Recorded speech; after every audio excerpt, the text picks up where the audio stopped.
Alright guys, welcome back to another legit food review. Today I was going to show you a project of mine that I've never really shown you guys before.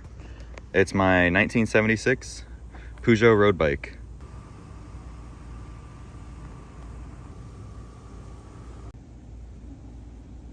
So this bike was actually my first project even before the Mustang, but today it's got some problems. Like most of my projects, we're taking it over to the bike shop right now, and Master Bike Tech and 4Runner owner Harris is gonna give me a little work on this thing. Now, this bike, like my 240, has a bad wheel bearing. I don't know if you can see that play there. And we're also missing a few spokes. So this wheel is awfully untrue. The goal of today is to get this wheel true and replace the spokes and hopefully fix the wheel bearing issue. But this bike is so old, none of the modern bike tools really work on it, so we've been having some trouble getting it fixed, but I trust Master Bike Tech Harris will get it right for me today. I ought to grab some gears for y'all.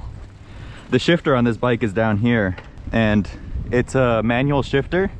It's not like modern bike shifters. You just move the lever, and it has the most satisfying clunk. It's like a it's like an old manual gated shifter. This is like the bike equivalent of an old gated shifter. It's so nice. But I ought to grab some gears for y'all now.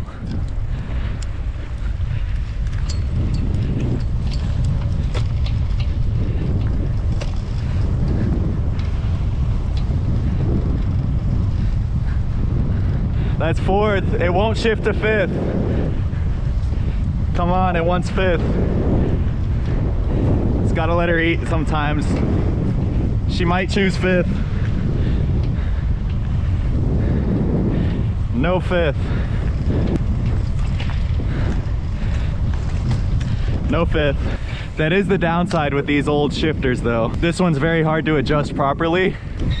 I can never get fifth gear if I'm in high range. If I'm in low range on the crank, it's a 2-speed crank.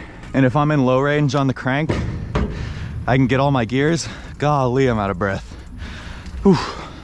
Doing cars is making me fat. I need to get back to biking.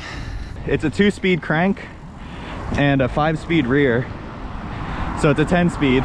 If I'm in high range on the crank, it offsets the chain, so it's hard to get it into fifth gear and also second gear.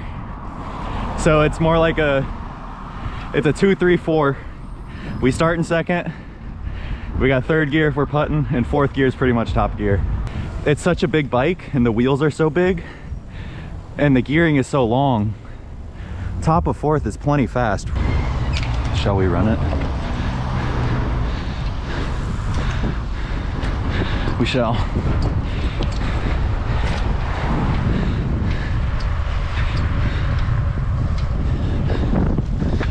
This whole bike is steel frame and steel wheels, so it has the perforated braking surface, so that's why it makes that noise. The wheels perforated to help with brake cooling and water displacement when you're riding in the rain. But ironically, this bike has horrible brakes when they're wet. I don't know if it's the pads or just poor wheel design, but this thing's such a nice cruiser. Weave. Is John going? It's going. Actually, it's not going. It's nothing's moving. Worse than a 240.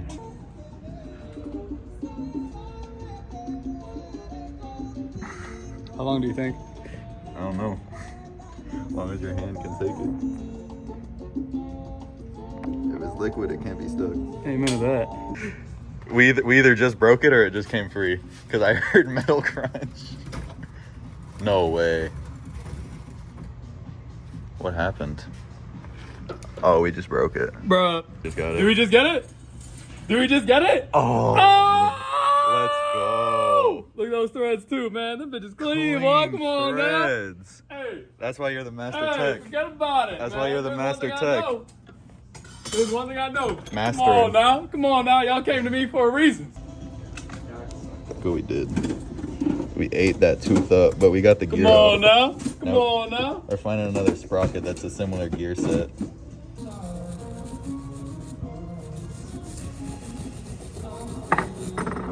Oh! Watch my steel wheel.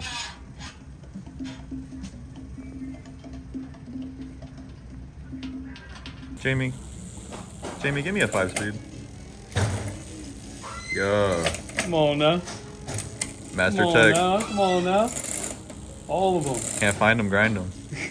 All right, we just left the bike shop. We had to rebuild the whole rear end of this bike because the old freewheel was so seized onto the hub. This bike is a 76. Next year it'll be 50 years old. So that freewheel had been on there for 50 years. We broke it off and now I have a new Shimano freewheel, which is honestly better. And it's very new, so the teeth are still a little bit crunchy compared to the old one, which were much more rounded. But it feels so much better. I don't have that. This bike, the rear axle used to be so bad. It used to rear steer. Like I would be driving along and it would have like hicus. I'd be driving like cruising with no hands like this. And then all of a sudden the rear end would just turn a little bit and it would feel like it was hicusing around the road and it was very sketchy. But this thing feels so solid now, man. I'm very happy. I knew I took it to the right guy, Master Tech Harris, and I can do skids now. Let's see if I can get through here without unclipping. No, I can't. Yeah, this thing is much better. And we actually have 5 gears now. Harris adjusted the derailleur on the rear, so we can get through all 5 gears, even when we're in high range. So here's 1, 2, 3, 4, 5. Look how tall 5th gear is. I'm like walking. What a cruiser. This bike is so cool. This bike was the start for my passion of building like a machine. Like it started my passion for building cars and stuff, because before I had my license, I didn't have any money for a car. So my bike just became my project car. And it's nice to get back to it. I really like this bike. But let's get home and wash this thing off because it is very dirty. We need to get a good look at this thing. We got this rig home and it's very filthy, so we're gonna give it the Mustang Detail service.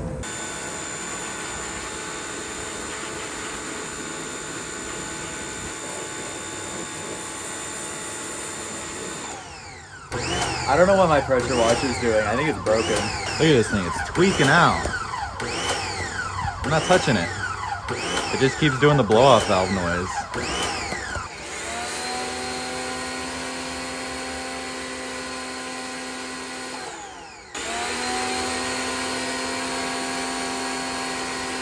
My pressure washer is so broken, it sounds like it's revving to like 15,000 RPM. It sounds like it's about to blow up. All right, so while I give this thing a detail, I thought I'd tell you guys a little bit of backstory about this bike, because this bike really started my passion for designing and building things mechanically. Oh no, I just saved a lizard. There was a lizard in the foam. I got him though. Guys, is there a lizard on me? Be honest. I can't get him. Ugh.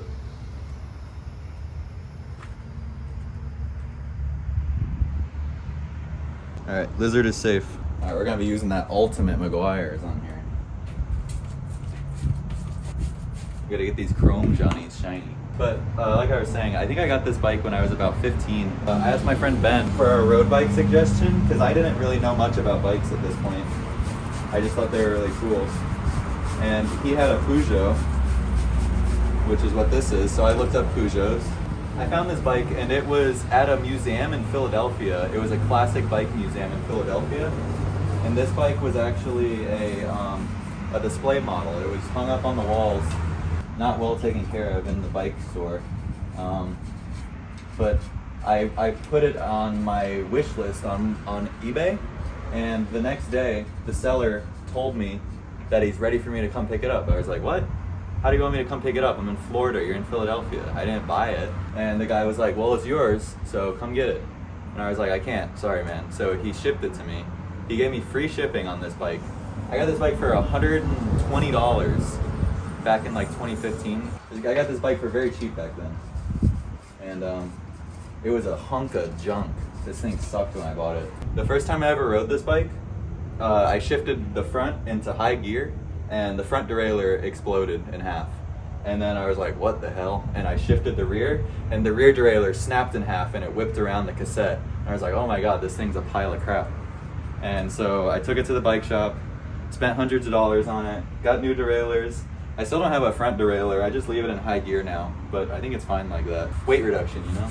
So all those problems with the bike probably explains why I got it for so cheap. Even though it is in pretty dang good condition, it's in like showroom.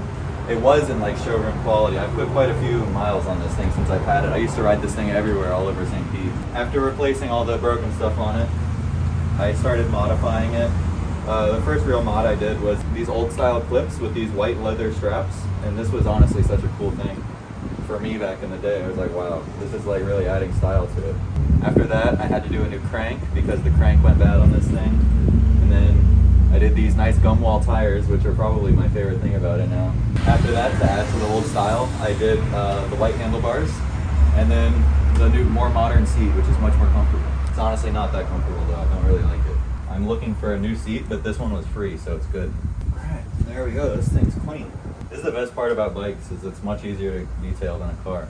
It's so heavy though, it's a steel frame. That was also another reason why I'm sure he was so eager to sell this bike. I think it's a 61-inch frame. It's huge, it's way too big for me. It's like ridiculously big on me. I have to keep the seat at the absolute bottom position for me to reach the full length of the pedals, but it's worth it for the style.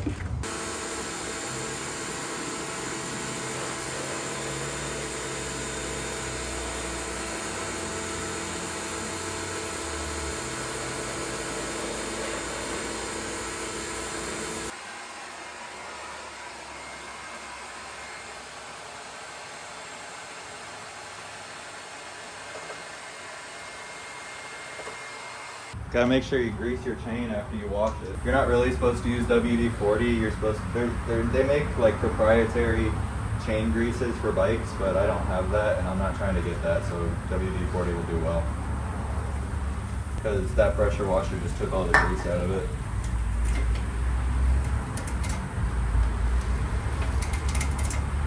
Oh, I'm slinging grease all over me. What the hell?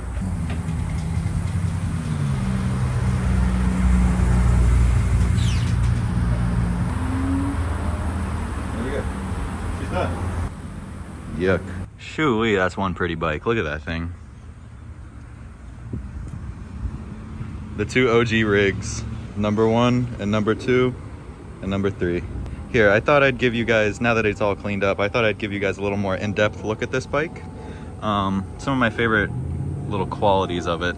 I really like these Simplex old style quick release things for the wheel. They look pretty fancy.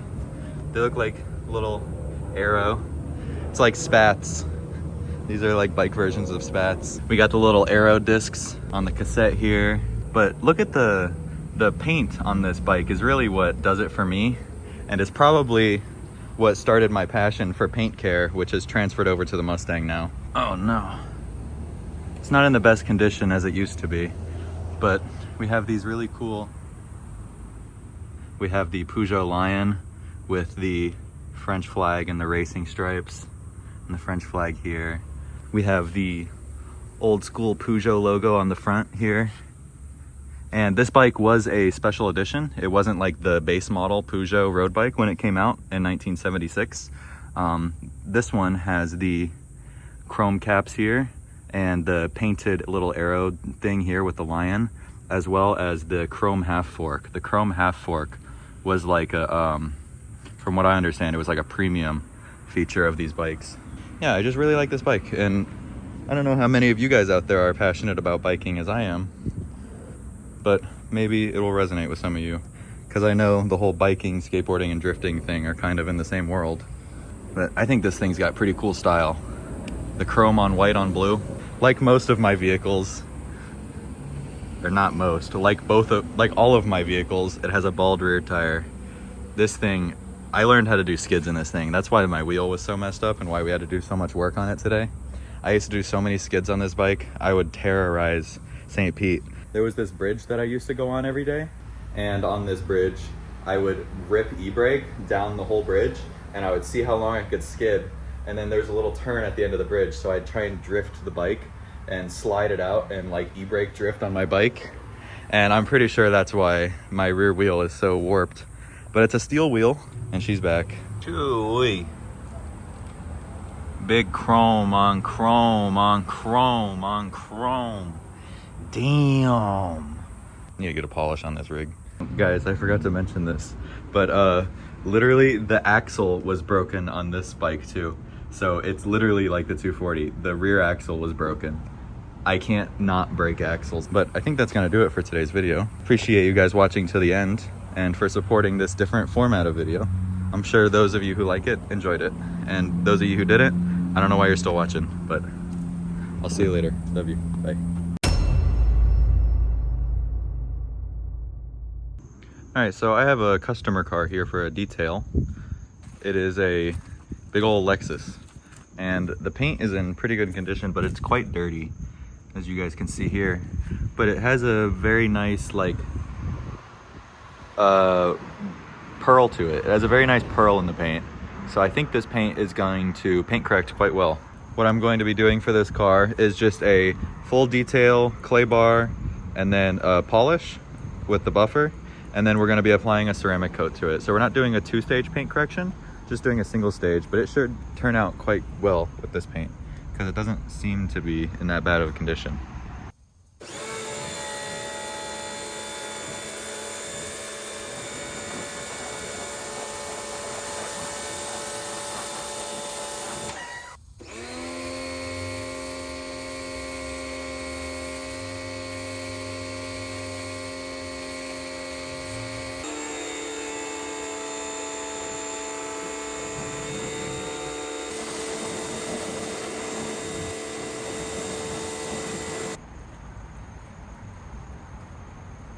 So I'm finishing the clay bar right now, and the entire car has been covered in these little, like, I think they're pollen spots or something, or from a tree, and they're really hard to get off even after the wash. But here's a little before of how the paint looks, and here's the after of the clay bar. We're finishing up the clay bar right now, and then we're gonna polish.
Shoo-wee. Look how cool this thing looks. Forget about the customer car. This thing looks sweet in this lighting. The paint correction is finished. I have finished polishing the entire car after the clay bar. It's come out pretty good. I had to compound the hood and then polish it because the hood had quite a bit more defects in it, but we have some pretty good reflections. A couple of rock chips from the highway though in this paint. Another one here. But look at the reflections here, they're pretty good. So I'm gonna give this thing one more wash with just soap and water to get any of the excess compound that may have dried on the paint. And then this thing will be ready for ceramic. All right, and here is the final product. We did a detail. We did a single stage paint correction, just the polish, and then G-Technic Crystal Serum Light for the ceramic coat. And this thing came out pretty dang good. It's so bright out right now, and the white is so reflective, it's literally hurting my eyes to look at it. We had a little bit left over we used to clean up the plastics on the back. but the paint everywhere is very smooth to the touch. This came out good.